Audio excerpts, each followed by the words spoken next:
कानपूसी वाला कमरा। लीना और उसका छोटा भाई मैक्स अभी अभी अपने नए घर में शिफ्ट हुए थे।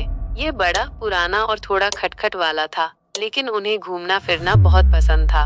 उनका पसंदीदा कमरा दालान के अंत में था, जिसमें एक बड़ी खिड़की और कोने में एक रॉकिंग चेयर थी। एक शाम जब वे अंदर खेल रहे थे, लीना ने कुछ अजीब सुना, एक धीमी फुसफुसाहट। क्या तुमने कुछ कहा? उसने मैक्स से पूछा। मैक्स ने अपना सिर हिलाया। नहीं, लेकिन मैंने भी सुना। वे दोनों रॉकिंग चेयर की ओर मुड़े। ये हिली डुली, हालांकि किसी ने इसे छुआ नहीं था। लीना की रीढ़ में ठंडक दौड़ गई।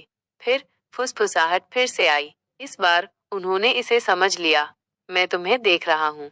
मैक्स ने लीना का हाथ पकड़ लिया। हमें माँ को बताना चाहिए।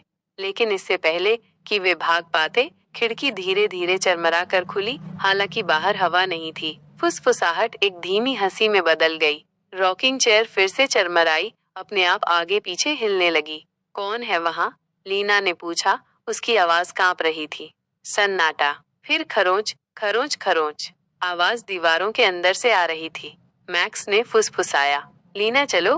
लीना ने गहरी सांस ली। वो अपने घर में डरना नहीं चाहती थी। वो कुर्सी की ओर बढ़ी। हम तुमसे नहीं डरते, उसने कहा। फुसफुसाहट ने आह भरी। फिर मंद रोशनी में कुर्सी के नीचे से कुछ छोटा सा भागता हुआ बाहर आया। एक बिल्ली, चमकदार हरी आंखों वाली एक शराबी काली बिल्ली। उसने म्याऊं की और लीना के पैर से रगड़ी। रुको, क्या तुम ही आवाज कर रही थी?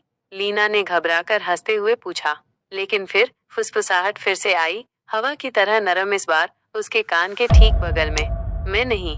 रॉकिंग चेयर एक बार फिर चरमराई। लीना और मैक्स चीखते हुए कमरे से बाहर भागे।